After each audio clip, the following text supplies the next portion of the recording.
bonjour et merci de nous retrouver pour la Foi prise au mot, notre rendez-vous de formation. Aujourd'hui, nous allons parler d'un personnage qui est pour la plupart d'entre nous un inconnu, Jean d'Avila, dont le pape vient d'annoncer au JMJ qu'il deviendra bientôt docteur de l'Église. En effet, ce n'est pas faire injure à ce prédicateur espagnol né en 1500 et mort en 1562 de dire qu'il est un parfait inconnu, du moins dans le monde francophone, puisque la dernière édition de ses œuvres complètes date de 1673 et a été publiée par un janséniste, Arnaud d'Andilly. Alors pourquoi Benoît XVI a-t-il décidé de faire docteur de l'Église ce personnage pour le moins confidentiel? Que sait-on de lui et quelles sont ses œuvres? Pour y répondre, deux invités, le père Marc Rastoin, bonjour. Bonjour. Vous êtes bibliste, vous enseignez au Centre Sèvres et puis vous avez publié récemment un livre sur les premiers temps de la compagnie et il se trouve que c'est à peu près l'époque de Jean d'Avila. Annie Molinier-Bertrand, bonjour. Bonjour. Vous êtes professeur d'histoire et de civilisation de l'Espagne classique à Paris 4, à la Sorbonne, donc vous êtes bien placé pour connaître cette période. Alors justement, je crois que c'est avec vous qu'on va commencer. Jean d'Avila arrive à une période, je l'ai dit, 1500-1562, une période qu'on ne connaît pas particulièrement bien en France et dont vous êtes la spécialiste. Expliquez-nous un peu à quelle période il naît. C'est quoi l'Espagne de cette période?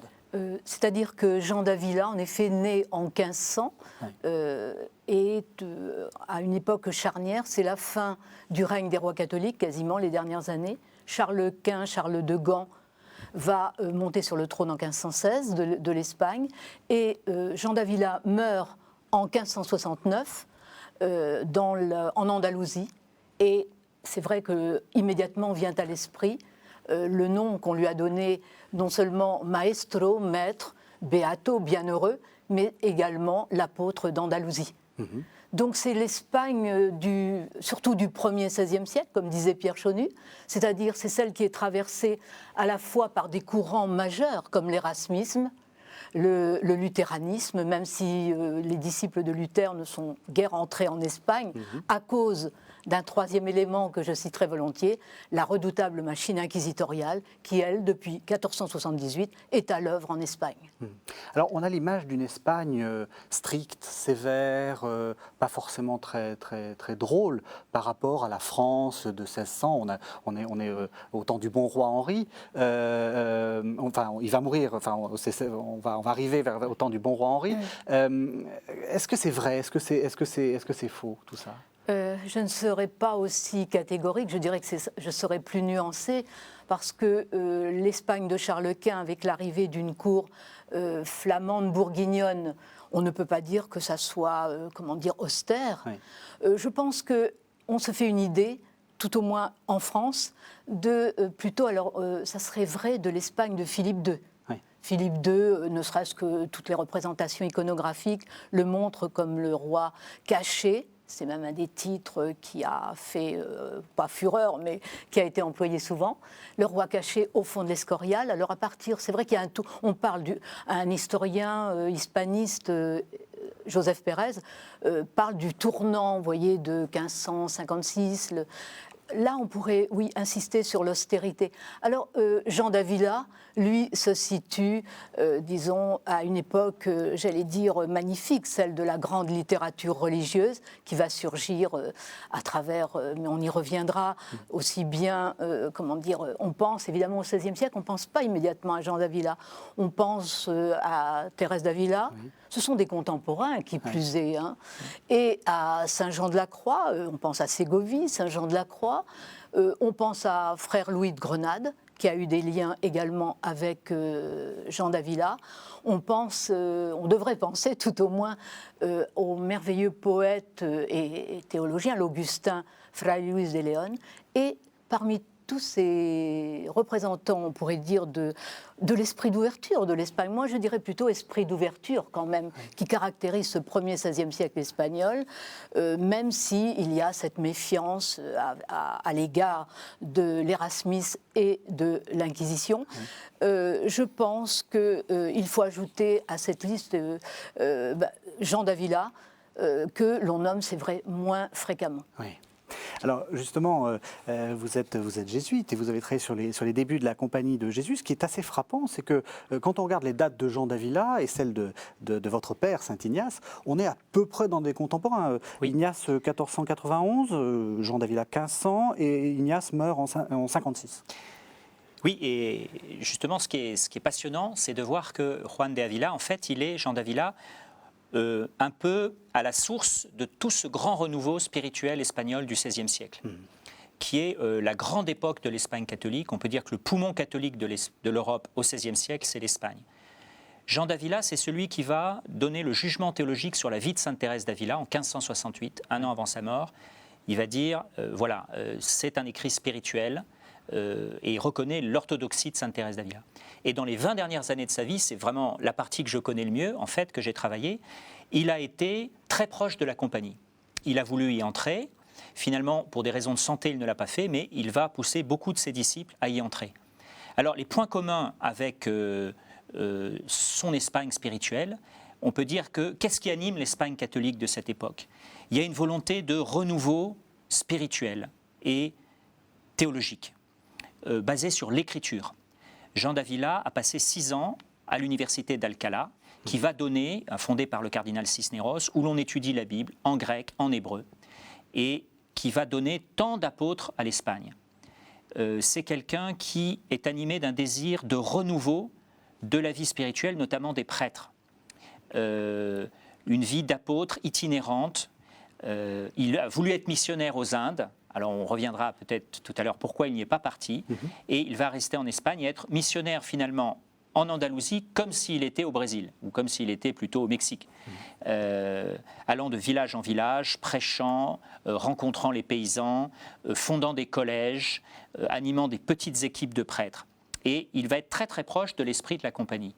Il y a une correspondance de lui avec Ignace de Loyola, avec Thérèse d'Avila, on peut dire avec tout François de Borgia. Avec François de Borgia, Saint François de Borgia, qui s'est converti en écoutant le sermon au moment de la mort de l'infante. Tout à fait. Donc c'est de la fille du roi d'Espagne. Voilà. Donc on peut dire que c'est quelqu'un qui a été en lien avec tout ce que l'Espagne à l'époque compte de réformateurs spirituels au sein de la tradition catholique. Oui.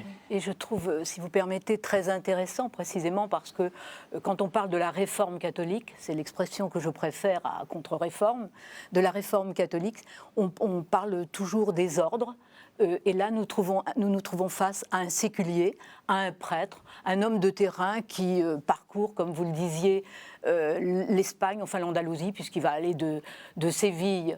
Lui, il est né à Almodóvar del Campo, c'est-à-dire au pied de la Sierra, puisqu'on prétend que ses parents auraient eu une mine, ça je n'en suis pas sûre, je n'ai pas travaillé là-dessus, mais c'est intéressant, ce sont quand même des gens aisés, et lui va distribuer, on le dit, c'est anecdotique, mais c'est intéressant, je crois, de savoir, quand il va hériter, à la mort de ses parents, il distribue tous ses biens aux pauvres.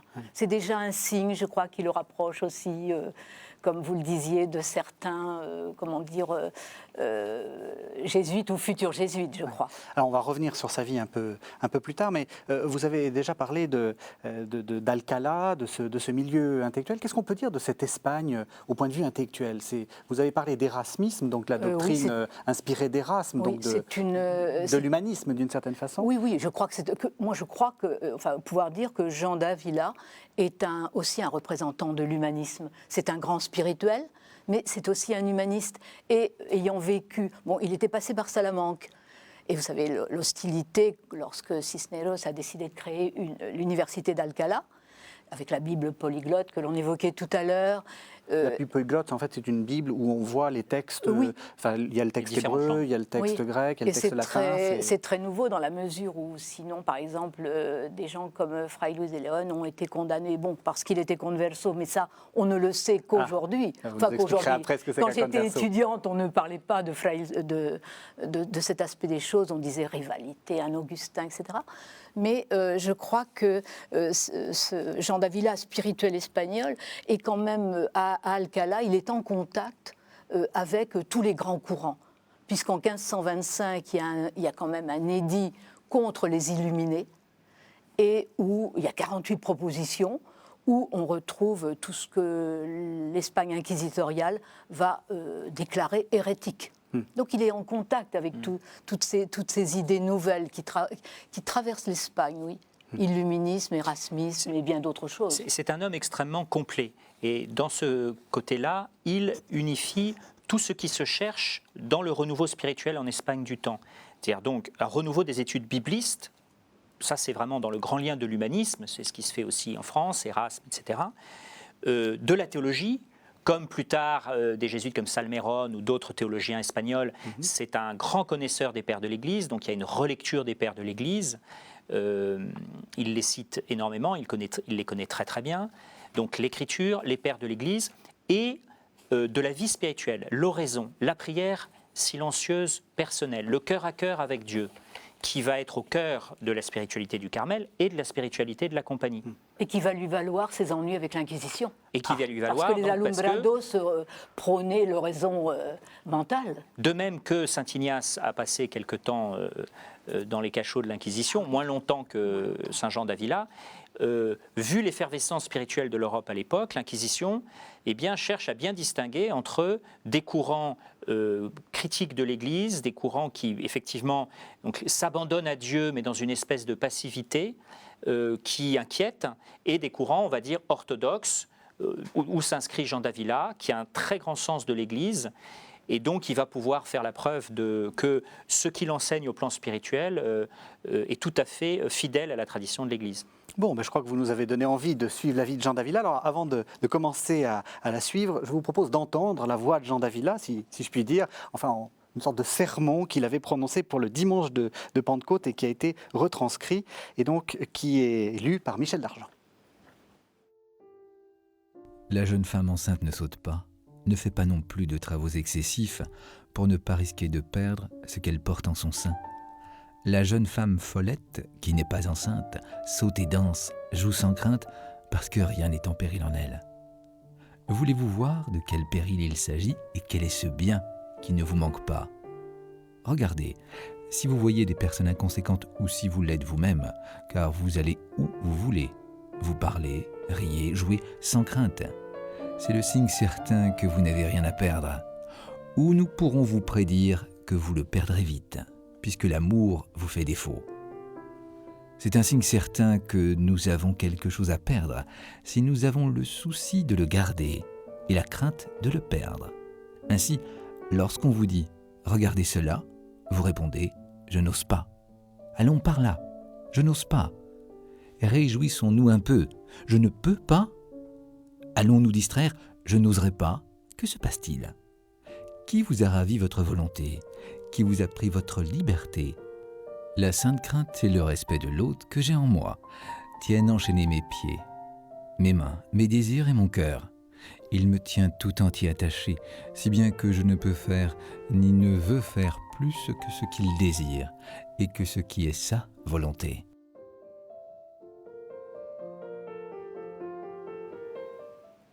Alors voilà, on a entendu un peu la voix de Jean d'Avila. On va essayer de suivre un peu sa vie. Et la première question est un peu naïve, mais pourquoi est-ce qu'on l'appelle Jean d'Avila? Et est-ce qu'il a un lien de parenté, excusez-moi, c'est très, très idiot, avec Thérèse d'Avila? Non, bien sûr. Simplement, c'est le nom de son père. Son père inconverso. Alors, expliquez ce que c'est. Je pense que je vais laisser parler Marc Rassoin pour l'explication et je reviendrai si vous voulez. Donc, oui, parce que j'explique pourquoi. Parce que vous êtes l'auteur d'un livre qui s'appelle « Du même sang que notre Seigneur », qui parle justement du rôle de ces conversos dans la compagnie de Jésus. Voilà, donc Jean d'Avila appartient à cette communauté assez nombreuse en Espagne, urbaine souvent, intellectuelle, éduquée, de juifs qui ont été baptisés depuis parfois plusieurs décennies, le grand nombre en 1492, mais beaucoup bien avant, et qui sont un groupe dans la société espagnole, un groupe souvent mal vu, suspecté, mais dont beaucoup de membres sont des catholiques extrêmement sincères, extrêmement pieux, et qui vont donner beaucoup de vocations à l'époque. Alors, il y a des gens qui sont d'origine, on dit conversa, convertis du judaïsme. Personne ne le sait, ça n'influe pas sur leur vie sociale. Et puis d'autres où la chose est de notoriété publique. Et il y a à l'époque en Espagne des lois qui interdisent à ces gens-là beaucoup de choses. Les chapitres de cathédrale, parfois de poursuivre les études, de rentrer dans certains couvents, et entre autres de partir aux Indes. Alors on se méfie, comme l'Inquisition est très faible encore dans les Indes espagnoles, qu'ils judaïsent au-delà des mers. Oui, les premiers tribunaux sont de 1561 en Nouvelle-Espagne et le dernier à Carthagène des Indes au début du XVIIe. Donc il y a des contrôles. Et il semblerait que ce soit le motif pour lequel il n'ait pas pu partir comme missionnaire. Et donc, c'est ce tournant providentiel de sa vie où l'évêque de Cordoue va lui dire il y a énormément de choses à faire dans le sud de l'Espagne. Va être un moment un peu pour lui, il va prendre ça comme un signe peut-être de Dieu, il va rester en Espagne. Voilà, comme Saint François Régis, votre Canada sera le Vivarais. Lui, on lui a dit, votre Inde sera l'Andalousie. Et il y a des morisques, c'est-à-dire l'équivalent des conversos pour les musulmans, des musulmans baptisés. Il y a des judaïsants, des conversos ce qu'on va appeler les maranes plus tard, qui judaïsent. Il y a des campagnes très ignorantes. C'est une terre, c'est le Far West espagnol, on peut dire. C'est une terre beaucoup moins, avec beaucoup plus d'animation. Il y a énormément à faire. Donc, il faut, depuis fonder les écoles jusqu'à prêcher dans les campagnes, dans des villages qui sont parfois sans prêtre ou alors formés quasi essentiellement de convertis, il y a beaucoup de travail. Là, je me permettrais de dire, on dit l'apôtre d'Andalousie. L'Andalousie, c'est à la fois l'Andalousie de Séville. Séville, la plus grosse ville d'Espagne au XVIe siècle. Oui. Et l'Andalousie de Grenade. De la montagne. Là, vous évoquez plutôt, j'imagine, en effet, là où il y a les Alpujarras, c'est-à-dire ces villages morisques quasiment constitués que de population morisque. Et c'est vrai il a été à Séville, Jean d'Avila, mais je crois que son apostolat, c'est surtout quand il va quitter la région de Séville, encore qu'il avait quand même à Écija fondé un collège au passage. C'est pour ça que je disais tout à l'heure homme de terrain, parce que partout où il passe, dans les grosses bourgades, parce que l'Andalousie, ce sont des grosses bourgades, des agrovilles presque on pourrait dire, et puis une quantité de villages qu'évoquait Marc Rastoin, où Fernand Braudel disait, dans les villages morisques, qu'il n'y a que le curé et de catholiques, tous les autres étant morisques. Oui, parce je schématise un petit peu. Il faut expliquer que les musulmans sont partis il n'y a pas si longtemps que ça. Ils ont été convertis en 1502 et 1502 royaume de Grenade et 1526 couronne d'Aragon. Voilà, donc on est vraiment juste au moment du départ, donc il y a tout à faire. Oui, et surtout, me semble-t-il, l'Andalousie de Grenade. Donc c'est un prêtre diocésain, c'est ça qu'il faut expliquer. Et donc, comme vous dites, Saint François Régis ou Saint François de Sales dans le Chablais, on est dans de la réévangélisation ou même carrément dans de l'évangélisation. Absolument, parfois même de l'évangélisation. Alors ce qui est intéressant avec Jean d'Avila, où il s'est considéré lui-même comme le Jean-Baptiste de la Compagnie, le précurseur de la Compagnie de Jésus. On revient tout à l'heure pourquoi il n'y est pas entré, mais qu'est-ce qu'il fait ? Finalement, il fonde... D'abord, c'est un homme qui est un homme de relations. C'est un homme qui attire beaucoup de sympathie à lui. Et je crois que le pape a une sympathie pour cet homme très, très chaleureux, très... Bon, il y a tous des groupes de prêtres qui vont s'attacher à lui. Et donc, il fonde des écoles.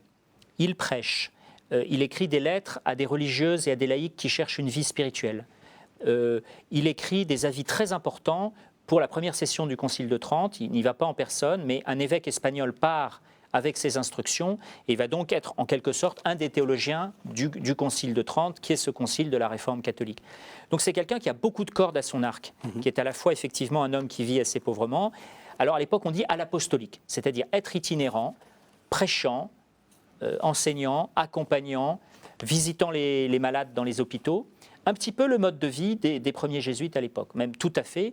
Et il dira, quand j'ai vu arriver les constitutions de la Compagnie, c'est ce que j'avais voulu créer. Il dit, j'étais comme un enfant, comme un homme qui veut monter une pierre en haut d'une colline et qui n'y arrive pas, arrive un enfant qui du doigt la monte. Ou alors il dit aussi, j'étais comme un peintre qui avait fait une esquisse au charbon sur un bout de papier de ce qu'il veut créer, et arrivent les constitutions de la Compagnie, et voilà la réalisation de son programme. Mais il n'est pas rentré, et il est resté diocésain jusqu'au bout. Et pourquoi ? Alors pourquoi, justement, c'est une question assez débattue. L'hypothèse la principale aujourd'hui, c'est vraiment pour des raisons de santé. Il faut savoir que les 18 dernières années de sa vie, il a été vraiment malade et qu'il s'est, par humilité sans doute, dit « je ne vais pas rentrer dans une maison de la compagnie pour que des gens viennent m'aider, me servir ». Voilà. Moi, il avait son rythme de vie tel qu'il était. Il ne voulait pas être un poids pour la compagnie. Ignace de Loyola avait donné son accord à son entrée. Nadal était d'accord pour qu'il rentre. Une fois de plus, beaucoup de ses meilleurs adjoints et disciples rentrent dans la compagnie, mais lui-même, tout en encourageant, tout en demandant à ce que ses collèges soient repris par la compagnie, ne fait pas le pas.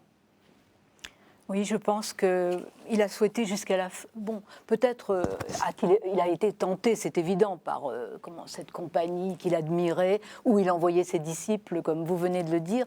Mais je crois qu'il avait un attachement, et c'est peut-être pour cela aussi que le pape a décidé, à la suite de la demande de la conférence des évêques d'Espagne, de le faire docteur de l'Église, je ne sais pas, mais je crois qu'il a quand même un côté, justement, prêtre séculier, et qu'il a peut-être eu aussi, mais ça c'est un peu intuitif, mais moi je pense qu'il y a ça n'a peut-être pas pesé énormément dans sa décision, mais outre les problèmes de santé qui étaient cruciaux, puisqu'il n'a pas pu aller au Concile de Trente, il était très lié au père conciliaire, il leur donnait des conseils. D'ailleurs, il y a des textes de lui là-dessus. Tout à fait.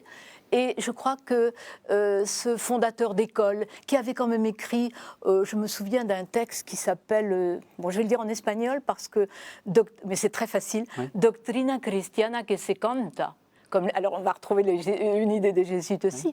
C'était des mélodies, ça devait être chanté par les enfants des écoles, et ça commençait par écoutez-nous por amor de Dios.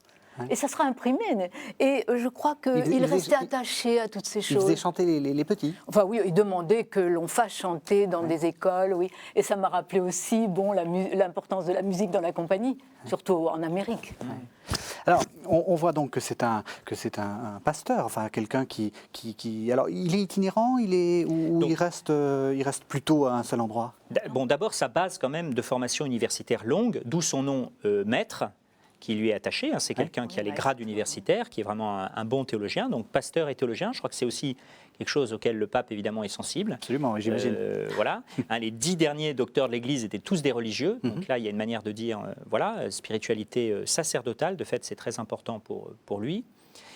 Il est animé par un profond désir de renouvellement de la vie spirituelle des catholiques. Alors parfois il reste à un endroit parce que il était très proche de la marquise de Priego, qui était une des plus grandes famille de Cordoue, de nobles de Cordoue, dont le fils Antonio de Cordoba rentrera dans la compagnie.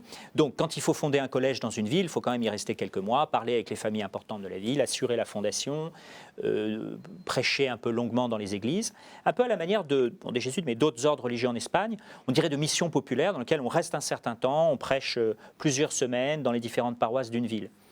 Mais quand on regarde un petit peu, alors disons 20 ans, de 1526 à 1548, là, il bouge beaucoup. Et puis, sur la fin de sa vie, c'est vrai que, notamment en raison de sa maladie, il bouge moins, il écrit plus.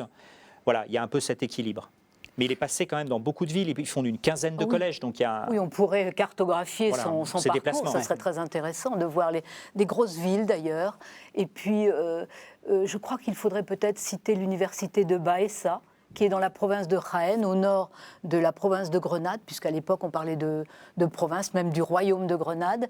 Et Baeza était une ville universitaire, et il a réorganisé, si je peux le dire ainsi, pour aller vite, l'université de Baeza, outre les écoles, les collèges. C'est pour ça que je pense qu'il a aussi, le sens de la fondation et de tout ce qui l'accompagne. Alors, donc on le voit prédicateur. Est-ce que c'est un mystique? Parce qu'on a l'impression que dans l'Espagne de cette époque-là, la mystique, c'est un peu à la mode. D'ailleurs, c'est une question un peu naïve, excusez-moi, mais pourquoi est-ce qu'il y a autant de mystiques à cette époque-là, en Espagne? Je préférerais que Marc Rastoin réponde sur la mystique. Peut-être que j'aurais quelque chose à dire. Absolument, j'espère bien. Donc moi, ce que j'ai vraiment travaillé, ce qui m'a beaucoup frappé, c'est les points communs de sa spiritualité, avec d'une part la spiritualité de la compagnie, et celle du Carmel. Alors, c'est ce qui dit un petit peu l'Espagne de ce temps. Il y a une soif d'une prière personnelle intérieure, appuyée sur l'écriture. Je reprends la formule un christianisme de paix christologiquement orienté. C'est centré sur la contemplation de la personne du Christ dans son humanité, de sa naissance jusqu'à la passion. Donc il y a vraiment, et à la résurrection, il y a un très fort sens de la personne du Christ. Alors ça s'inscrit dans une histoire spirituelle de l'Europe catholique, la dévotion moderne, etc., mais qui vraiment est... donc c'est un homme d'oraison qui pense que voilà, la prière personnelle est importante, alors pour tout chrétien, pour les religieux, pour les prêtres, pour les laïcs. Et il a écrit un traité de l'amour de Dieu qui témoigne très certainement de son expérience spirituelle. Alors, si on prend mystique, non pas comme quelqu'un qui a des grâces extraordinaires, des expériences bizarres, pas d'apparition comme voilà, Sainte Thérèse, pas d'extase ou d'apparition, oui. Mais quelqu'un qui veut vivre vraiment une vie d'intimité avec le Christ dans la prière, alors il est mystique. C'est d'ailleurs ce qu'il dira dans son appréciation de la vie de Sainte Thérèse, c'est finalement vos grâces extraordinaires, bravo, enfin remerciez Dieu, rendez grâce à Dieu. Elles sont exceptionnelles, mais ce n'est pas le plus important. Le plus important, c'est l'amour de Dieu et du prochain et cette intimité avec le Christ. Voilà. Je prends juste une phrase qui dit quelque chose. Par prière, nous entendons une secrète et intérieure parole dans laquelle l'âme communique avec Dieu, tantôt méditant, tantôt demandant, rendant grâce, contemplant, et généralement toute parole intime qui se produit entre l'âme et Dieu. Alors, si je vous lis Saint Ignace sur le même point, la prière se fait proprement en parlant, comme un ami parle à son ami ou un serviteur à son maître, tantôt demandant quelque grâce, tantôt s'accusant de quelque chose, tantôt faisant part de ses affaires, tantôt demandant conseil à leur sujet. Voilà, il y a on peut dire un boom de l'oraison à l'époque. Donc, Thérèse d'Avila dans la vie contemplative, Ignace de Loyola dans la vie religieuse apostolique, et avec Jean d'Avila dans la vie des prêtres diocésains. Il a le souci de proposer une vie spirituelle basée sur l'oraison aux prêtres diocésains. Oui, et peut-on... Alors, c'est plutôt une question que je me suis posée lorsque je savais que je devais venir parler de Jean d'Avila. Je me suis dit, et le courant ascétique dans tout cela ? Car c'est quand même une figure, je crois aussi, que l'on peut présenter comme presque précurseur de Fray Luis de León, enfin, il me semble, et de frère Louis de Grenade aussi, avec qui il avait des liens, et qui admirait ses sermons, et qui, comment dire, lui-même grand prédicateur. Alors, qu'est-ce que c'est ce courant ascétique? Qu'est-ce qu'il non, parce prêche? que souvent, non, justement, c'est plutôt une question que je me pose, et je suis pas, comment dire, je ne suis pas spécialiste de Jean d'Avila, mais je me suis dit peut-être qu'il appartient aussi à ce courant qu'on pourrait appeler, oui, que va représenter un peu plus tard Fray Luis de León, puisqu'il est plutôt contemporain de Philippe II, mais ascético-mystique. On peut je ne sais pas ce que vous en pensez. Oui, il y a une vraie question qui traverse le monde spirituel du temps espagnol, c'est justement l'ampleur des pratiques ascétiques. Oui. Alors, je reviens à Saint François de Borgia, donc ce grand d'Espagne, devenu religieux jésuite, converti en écoutant Jean d'Avila. Au début, avec l'influence notamment de quelques frailes, de quelques frères franciscains, il adopte un rythme de vie extrêmement austère, comme Saint Ignace d'ailleurs au moment de sa conversion. Donc il y a cette aspiration à l'austérité qui doit être en quelque sorte travaillée. Il lui faut quelques années avant de finalement se dire si je veux aussi être un homme apostolique, je ne peux pas non plus avoir des pratiques qui m'obligent finalement à vivre presque comme un ermite parce que en termes de temps de prière, de pratiques ascétiques au niveau des repas, bon. Jean d'Avila, moi de ce que je lis de sa vie, a l'austérité, j'allais dire, normale de l'époque, de bonne aloi. Oui. C'est quelqu'un qui ne fait pas d'excès ou qui n'est pas dans des extrêmes ascétiques du tout. J'allais dire comme l'Église de son temps, catholique de son temps, espagnole et pas uniquement. Bien sûr, les pratiques ascétiques sont une dimension importante de la vie spirituelle. Maintenant, pour moi, le cœur, c'est vraiment l'amour de Dieu par amour de Dieu. Une des grandes questions à l'époque, l'ascétique, est-ce qu'il faut prêcher beaucoup sur la peur de l'enfer ou l'attrait du paradis? Jean d'Avila est l'initiateur, dans son traité de l'amour de Dieu, d'un service de Dieu par pur amour de Dieu. Il a cette phrase extraordinaire qui va inspirer un sonnet célèbre, anonyme, mais c'est intéressant qu'il ait été attribué dans l'histoire soit à Sainte Thérèse d'Avila, soit à Saint François Xavier, soit à Jean d'Avila. Même s'il n'y avait pas d'enfer, je te craindrais pareillement. S'il n'y avait pas de paradis, je t'aimerais pareillement. Et je veux te servir par pur amour. sa phrase, même s'il n'y avait ni enfer pour me menacer, ni paradis pour me soutenir, ni commandement qui m'oblige, le juste fera son œuvre par seul amour de Dieu. Donc il y a vraiment un idéal d'un amour très, très concret, j'allais dire très charnel, pour l'humanité du Christ et pour la miséricorde de Dieu. C'est quand même un grand apôtre de la miséricorde. Est-ce qu'en cela, il est représentatif de l'Espagne parce que c'est toujours pareil, quand on a des ascètes, c'est que l'Espagne est riche. Enfin, c'est que le pays est riche. Oui, le XVIe siècle espagnol, c'est le grand... bon, je n'aime pas beaucoup employer siècle d'or pour le XVIe siècle parce que ici, surtout en France, siècle d'or, c'est plutôt le siècle des grands peintres, oui. de Cervantes et des grands dramaturges. Et ça, c'est plus tard. Il y a une sorte de décalage historique entre le siècle d'or, alors mettons politique, mystique, qui est le XVIe siècle, ce dont nous parlons ce soir, et puis tout ce qui est artistique, littéraire, il y a un grand décalage. Et souvent on dit en bloc le siècle d'or. C'est pour ça d'ailleurs que j'ai adopté moi l'Espagne classique, oui. Pour ne pas employer ce terme de siècle d'or oui. dans mes recherches. Là, c'est pas moi que c'est le moment de la grande puissance de l'Espagne. Ah oui, alors économiquement, c'est évident. Je vous ai dit Séville qui compte 130 000 habitants. Oh oui, au moins, parce que bon, c'est vrai que j'ai fait de la démographie historique autrefois, donc donc les milieux urbains sont très riches et de nombreux conversos. Pour y revenir, dont certainement la famille, dont on ignore beaucoup. Moi, je sais simplement le nom de ses parents et encore. Je crois que sa mère s'appelait Catalina Giron. Ça, c'est plutôt les Asturies. D'ailleurs, Giron, c'est une ville des Asturies. Oui. C'est par son père qu'il était, d'origine judéo-converse. Enfin, je crois que ça, c'est... je n'ai rien vu de très détaillé sur cet aspect des choses. Mais c'est vrai que le XVIe siècle espagnol, Brodel disait le siècle d'or et l'autre le siècle de l'argent, vous voyez. Oui. Et c'est vraiment... Alors, si on parle en métal, en métaux précieux, c'est le siècle d'or. Ça, je vous l'accorde. Avant la découverte de Potosí. Oui, ça, c'est un peu plus tard, oui. Alors, je vous propose de faire une deuxième pause. Et cette fois-ci, nous allons entendre le sermon pour le 4e mercredi de Carême, 1543. Et avec une phrase qui vous rappellera des choses, Père Marc Rastoin, « Nous devons être dans le monde comme si nous n'y étions pas ». Nous devons être dans le monde comme si nous n'y étions pas. Posséder la fortune comme si elle ne nous appartenait pas, être riche et ne pas vivre comme si nous l'étions, et de tous nos biens terrestres que nous avons et qu'on nous offre, retirer de très grandes grâces et louanges à Dieu notre Seigneur et du profit pour nos âmes et consciences. Voici comment nous devons vivre selon le Christ. Tu prends du pain, tu t'en rassasies, tu prends de l'eau, tu te laves et appropries ton corps. Une bête ne ferait pas cela sans en rendre grâce à Dieu. Dieu a créé le visible pour nous faire comprendre l'invisible.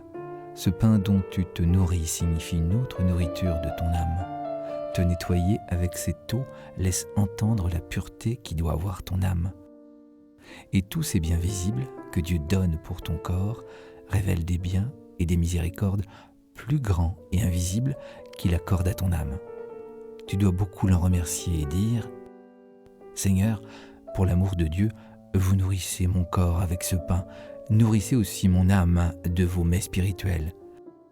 La grâce et la miséricorde, purifiez aussi mon âme et ma conscience. Seigneur, combien sont grands votre savoir, votre pouvoir et votre amour. »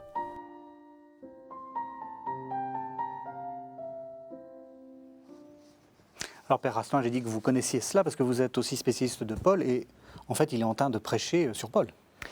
Bien, les livres bibliques qu'il cite le plus, c'est les écrits pauliniens et parmi eux la lettre aux Romains. Alors, on peut dire qu'il s'inscrit aussi dans une grande redécouverte de Paul dans le christianisme européen du XVIe siècle. Mais c'est vraiment quelqu'un qui connaît l'écriture, il y a des milliers de citations dans son œuvre, qui connaît l'écriture vraiment, j'allais dire, par cœur.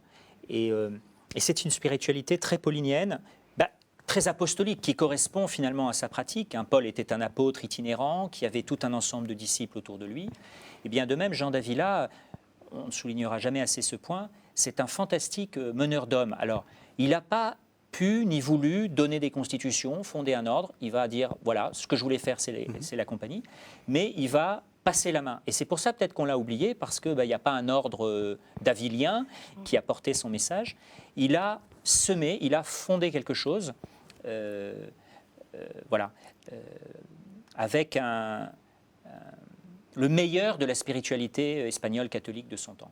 Justement, moi, ce qui me frappe dans ce texte, c'est cette dualité entre le monde dans lequel on vit et l'autre monde qu'il faut chercher. On a l'impression que c'est aussi chez Sainte Thérèse, on a l'impression qu'on est véritablement dans cette spiritualité-là espagnole. Oui, je pense qu'au XVIe siècle, c'est tout à fait frappant. Oui, il y a toujours cette relation, selon les auteurs, selon les mystiques. Mais vous avez tout à fait raison, c'est quelque chose qui est très présent quand on lit.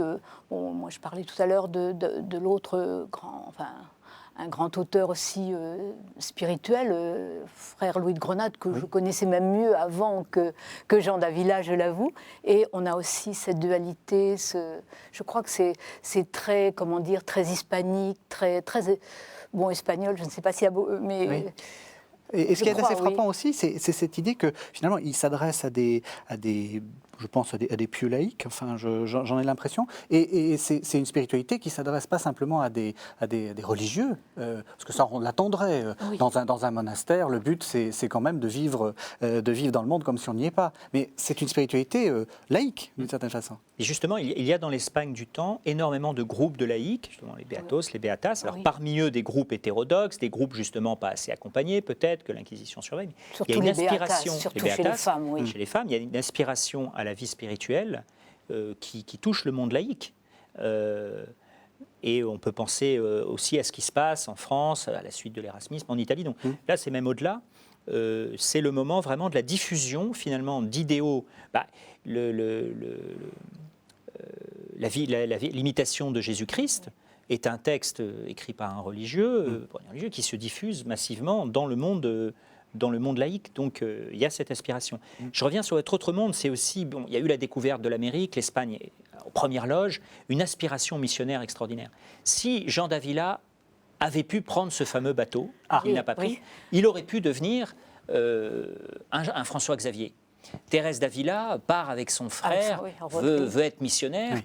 Saint Ignace de Loyola veut partir chez les Turcs, chez les infidèles. Bon, finalement, est contraint de revenir parce que c'est pas possible de rester. Il y a une grande aspiration à faire connaître le Christ dans le monde et la découverte, dans un temps second peut-être, des grands besoins spirituels, je vais dire, sur place, dans le pays même. Mais je veux dire, on ne trouverait pas ça ailleurs, pour la bonne raison qu'il y a quand même la découverte de l'Amérique. Il est né en 1500, c'est quand même 1492. Et ça ne ce sont les îles, bien sûr, tout d'abord, mais je veux dire que c'est quand même un attrait puissant. Bien sûr pour les marchands, mais aussi sur les navires qui allaient vers le Nouveau Monde, il y avait toujours un groupe de missionnaires. Oui, on le sait à travers les testaments qu'on a retrouvés, ce qu'on appelle aussi les bienes de difuntos, ce qui est le patrimoine de tous ces gens-là. En fait, quand on regarde ces œuvres, on n'en a pas beaucoup parlé, on va en parler, il y a justement. Des œuvres donc, vraiment pour la vie spirituelle, des prêtres et des laïcs. Donc le plus célèbre est Laodiphilia, Écoute ma fille et tends l'oreille, qui développe une spiritualité sponsale entre le Christ et l'Église, entre Dieu et l'âme, très classique dans la vie spirituelle, depuis Origène, Saint Bernard, etc. Et après Saint Jean de la Croix. Et Saint Jean de la Croix, évidemment, comment l'oublier. Et d'ailleurs, Jean de la Croix parlera de ces moments de nuit de l'âme, la nuit obscure, et Jean d'Avila a la formule oscuridad tenebrosa. Voilà, il y a, alors, comment des moments d'obscurité. Est-ce que c'est une sorte d'idée qui était dans l'air du temps, ou est-ce qu'il y a des liens clair entre Thérèse d'Avila, Jean de la Croix et ce Jean d'Avila? Est-ce qu'il a eu une influence importante sur la spiritualité? Ah oui. Moi je dirais que les auteurs espagnols de la deuxième moitié du XVIe siècle lisent Laodiphilia, qui compte énormément d'éditions. On ne peut pas pour autant dire qu'il y a une espèce de fil direct qui va de Jean d'Avila à Thérèse d'Avila, par exemple. Thérèse d'Avila a son propre itinéraire spirituel. Mais une fois de plus, le fait qu'il ait lu sa vie, il y a des connivences entre leur vie spirituelle. Et ces écrits vont former une sorte, de référence, parce qu'ils sont reconnus par l'Église. Donc parmi toute cette exubérance mystique et spirituelle, toute cette soif qu'il y a, qui part un peu dans tous les sens, on dit aujourd'hui aussi, on cherche dans beaucoup de directions au plan spirituel, il fournit quelque chose, j'allais dire, d'orthodoxe, de validé par l'Église, d'extrêmement appuyé sur le tronc commun de la théologie catholique, les pères de l'Église, les pères du Moyen-Âge, l'Écriture. Voilà. Donc il y a ces écrits spirituels, les écrits pour le Concile, tout ce qui anime la réforme création des séminaires, réforme de la vie spirituelle, les évêques qui sont dans leur diocèse, etc. La correspondance spirituelle, l'accompagnement, donc plus de 250 lettres que nous avons, les sermons, donc des sermons souvent très accessibles, prêchés dans tout type de circonstances, pour la mort d'une infante et d'une grande dame, jusqu'à des sermons de carême dans un petit village andalou. Donc on voit vraiment dans son œuvre, il est très complet une fois de plus, c'est un homme qui a une grande plasticité de dons quand même. Et je crois que cela est fort méconnu. Parce que, enfin, cet horizon très large qu'il balaie depuis les simples laïcs, comme on disait tout à l'heure. Bon, la Audiphilia, c'est pour une jeune fille du beau monde, si je puis dire. Ses parents, je crois, étaient seigneurs de Guadalcazar. Enfin, bon, mais vous avez tout à fait raison. Ça va du simple sermon, même voire d'une homélie, parce qu'ils n'étaient pas tous publiés. J'ai lu qu'on en avait perdu beaucoup de ces sermons. C'est Marcel Bataillon.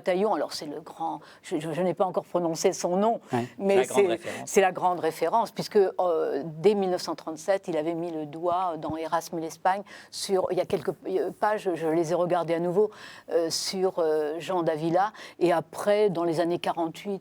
55, il y a, bon, je ne l'ai pas noté, mais il y a page retrouvée, je crois, il y a un article on retrouve des textes, encore au XXe siècle. Il dit page retrouvée de Jean d'Avila. Oui. Donc c'est Marcel Bataillon, et justement c'est intéressant parce que Marcel Bataillon en 46 et 47 faisait un cours au Collège de France qui a été publié par Pierre-Antoine Fabre récemment, où il parlait abondamment à ses étudiants du Collège de France de Jean d'Avila. Alors, vous qui connaissez bien l'espagnol, quel est quand même, oui, l'espagnol, oui. Quelle langue il a? Est-ce que c'est une belle langue? Oui, est-ce que c'est agréable à lire? Je trouve que c'est une très belle... Enfin, pour moi, je trouve que c'est une très belle langue. Oui, oui. J'aime beaucoup aussi. Je suis moins sensible allez-y. À la poésie de Jean de la Croix, mais moi, aussi bien Jean d'Avila que Thérèse d'Avila, pour moi, ce sont de grands auteurs. Saint Jean de la Croix aussi, bien sûr, mais je trouve à la fois difficile, mais accessible. Oui. C'est ça, peut-être que c'est une très belle prose qui annonce, me semble-t-il, pour moi, tout au moins qui connaît bien Fray Luis de León et ses odes, et c'est un grand poète. Et Lope de Vega, apparemment aussi, s'est inspiré de Jean d'Avila dans quelques-uns de ses... Oui, ça, je ne le savais pas. Bon, je crois qu'il faut aussi déclarer ses ignorances. Ah bah, vous avez bien raison. Et là, je le dis, c'est de sources secondaires que je dis ça. Donc autant Fray Luis de León, oui, et puis pour moi, c'est vrai, c'est cette poésie, et ça charme encore aujourd'hui. On peut dire qu'il est vraiment central. Enfin, il faut parler d'influence. Oui, il y a eu une influence. C'est un homme important. On disait au début confidentiel. Alors, il n'a pas laissé d'ordre. Ses écrits ont été peu traduits après. Mais dans le monde de langue espagnole, Jean d'Avila, et dans l'Espagne du XVIe siècle, c'est vraiment quelqu'un d'important. Alors, il nous reste quelques minutes pour aborder la question qui fâche. Pourquoi est-ce qu'on a déclaré Jean d'Avila docteur de l'Église, ou qu'on va le déclarer? Déjà, on peut dire que ce n'est pas une lubie du pape qui s'est réveillé avant-hier en disant « tiens ». Donc c'est une demande qui remonte au temps de la canonisation, 1970, par le clergé, par les évêques espagnols. Voilà, donc qui a suivi tout son cours par les fameuses instances du Vatican sur cette question. Donc il y a eu un jugement du consistoire sur cette question il y a un an. Oui, c'est pas précipité. Voilà, c'est une affaire tout à fait ancienne et qui est antérieure, qui est antérieure tout à fait à Benoît XVI. Alors on peut dire, je pense néanmoins que ça correspond beaucoup à ce que, je pense, Benoît XVI souhaite pour l'Europe. Alors on l'a un peu dit, mais c'est vraiment une spiritualité sacerdotale pour les prêtres diocésains. Une spiritualité apostolique. Ce n'est pas le curé d'Ars qui est resté toute sa vie dans le même village, c'est quelqu'un... Qui n'est pas docteur de l'Église. On peut dire, qui n'est pas docteur de l'Église, mais on peut dire que c'est quelqu'un de cultivé, de spirituel, de missionnaire, qui travaille en équipe, qui accompagne et encourage les laïcs. Je pense qu'il y a vraiment un projet d'encouragement au clergé diocésain. Qui a eu beaucoup de disciples, justement. Voilà, qui a eu beaucoup de disciples. Un chemin de sainteté cultivé, pour le clergé européen. Je pense aussi qu'il y a un message donc, pour l'Espagne, qui vit quand même une crise de l'Église catholique en Espagne. On l'a bien vu sur KTO, oui. Voilà, et de dire, voilà, vous avez dans votre tradition spirituelle des gens extraordinaires qui étaient sensibles aux besoins spirituels de l'Europe, de leur terre. On peut dire finalement, une grande ignorance religieuse, bon, on y est, présence de l'islam et du judaïsme, on l'a, et d'autres traditions religieuses, nécessité pour des petits groupes de prêtres, actuellement peu de vocations, peu de prêtres, petits groupes de prêtres, d'avoir une vie itinérante, missionnaire, apostolique, enracinée spirituellement. Je pense que là, ça rejoint bien les aspirations de Benoît XVI, y compris d'ailleurs le côté très théologien, spirituel et théologien de Jean d'Avila. Voilà, donc je pense que c'est un doctorat qui s'adresse peut-être plus à l'Europe, à l'Espagne et aux prêtres diocésains. Il est intéressant que le pape ait fait cette déclaration devant les séminaristes, précisément. Absolument. Je trouve que c'était... Insistant sur cet aspect sacerdotal. Oui, là, il y a un sens. Dans la cathédrale de Madrid, l'Almudena. Vous êtes universitaire, donc vous êtes un peu extérieur à ce doctorat. À votre avis, qu'est-ce que ça va apporter? Est-ce que c'est une bonne nouvelle pour vos chères études? Là, je suis assez réservée. Oui. Oui, il n'y a pas beaucoup de cours sur Jean d'Avila. Oui. Hein, je crois que je devais être, à la Sorbonne, je ne dirais pas l'unique, parce qu'il mais dans ma discipline, oui, on ne parle pas beaucoup Si, Thérèse d'Avila, à cause des textes que l'on... Je ne sais pas. À votre avis, pourquoi? C'est pas moderne? Comment? C'est-à-dire que... non, on reconnaît, par exemple, pour Thérèse d'Avila et Saint Jean de la Croix, comment dire, la beauté des textes ou la poésie des textes, Fray Luis de León aussi. Jean d'Avila, c'est vrai que je n'ai jamais vu donner de texte de Jean d'Avila. Ça peut s'expliquer aujourd'hui, je ne sais pas trop, mais il y a quand même une tradition universitaire en France où on ne parle pas, j'allais dire, tellement de ces choses-là. On peut peut-être espérer quand même que le doctorat fera que Claudicilia et le traité sur l'amour de Dieu, qui sont des beaux textes, pas très longs, puissent être de nouveau traduits finalement, ou alors étudiés par les hispanistes, ou traduits en français. On peut espérer quand même. Espoir, puisqu'à l'agrégation d'espagnol, le futur concours, il y a les jésuites en France et en Amérique. Donc pourquoi pas un jour, oui. Mais ça, bon... Et vous pensez que, parce que le père Rastoin l'a dit de manière absolument évidente, que c'était très important pour le siècle que vous avez étudié, est-ce que vous pensez que justement ce doctorat va apporter de la lumière, au moins pour les universitaires, ou peut-être pour les chrétiens, sur cette spiritualité-là, ou pas du tout? C'est-à-dire qu'on va peut-être être attentif, en effet, quand on va apprendre que Jean d'Avila est fait docteur de l'Église, peut-être que des textes, je ne sais pas, je ne sais pas du tout la politique éditoriale, si quelque part... mais bon, ça, je ne sais pas, en revanche, si, comment dire, l'impact que cela peut... Non, nous ne le savons pas, mais nous espérons qu'il y en aura un. Je l'espère. De toute façon, vu le degré de connaissance actuel, on ne peut qu'aller vers le mieux. Oui. Parce que vraiment, en France, on le disait tout à l'heure, dernière Arnaud édition, Dandini, 1673. En Espagne, évidemment, il y a eu Luis Salabalust, il y a quand même des grands auteurs qui ont travaillé sur Jean d'Avila. Mais pas non plus à l'excès. Alors il nous reste juste quelques minutes et j'ai envie de vous poser une question personnelle à tous les deux. Pour vous, ce doctorat, très personnellement, on a envisagé toutes les réponses, on a essayé d'être le plus objectif possible. C'est quoi? Qu'est-ce que ça représente et pourquoi est-ce que c'est une bonne ou une mauvaise nouvelle?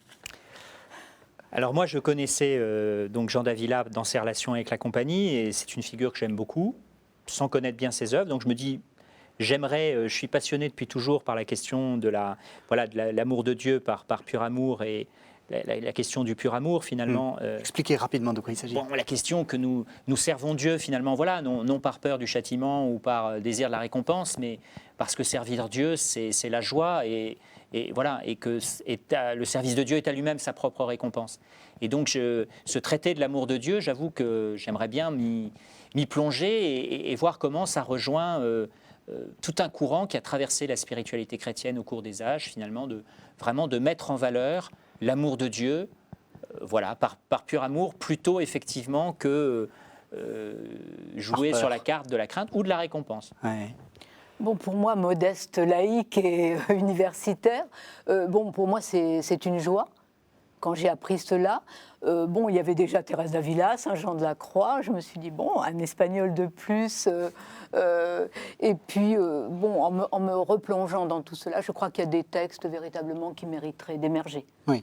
Non, pour moi, c'est une joie, tout simplement. Oui. Brièvement, juste, redites-nous ces textes, parce que c'est vrai, ils ne sont pas encore traduits, mais alors on peut les trouver comme assez facilement sur Internet. Mais Laodicea Oui. Oui, Laodicea, on peut le trouver, oui. Sinon, sur Internet, on trouve même des traductions anciennes. Oui, des traductions anciennes, voilà. Non, c'est vrai que Laodicea, c'est magnifique. Moi, j'aimerais bien qu'on voit finalement cet homme-là comme un saint Paul de l'Espagne du XVIe siècle, de l'Andalousie. C'est quelqu'un qui a beaucoup de points communs avec Paul, comme Ignace avait beaucoup de points communs avec Paul à une autre échelle, et qui finalement propose une vie attractive pour les chrétiens et notamment pour les prêtres d'Europe aujourd'hui. Sur son épitaphe, il a voulu mettre sur sa tombe en 1568 tu te demandes quelle était ma charge, j'étais moissonneur. Voilà, tout simplement. Donc, au sens aussi de moissonneur, parce que voilà, à cause de l'Évangile, de Dieu qui était présent dans le monde, et il est parti à la moisson, comme les apôtres. Alors merci à tous les deux. Alors je vais présenter vos deux livres qui parlent de cette période. Donc, Père Marc Rastoin, vous avez publié, on a même fait une émission là-dessus, Du même sang que notre Seigneur aux éditions Bayard, donc pour ces questions des conversos. Et Annie Molinier-Bertrand, vous êtes l'auteur du vocabulaire historique de l'Espagne classique aux éditions Armand Collin, que j'ai longuement pratiqué quand j'étais étudiant. Donc, vous voyez, oui, ça c'est un modeste dictionnaire. Oui. Eh bien, je pense que tous les jeunes étudiants vous remercient de ce dictionnaire. Merci à tous les deux et merci de nous avoir suivis.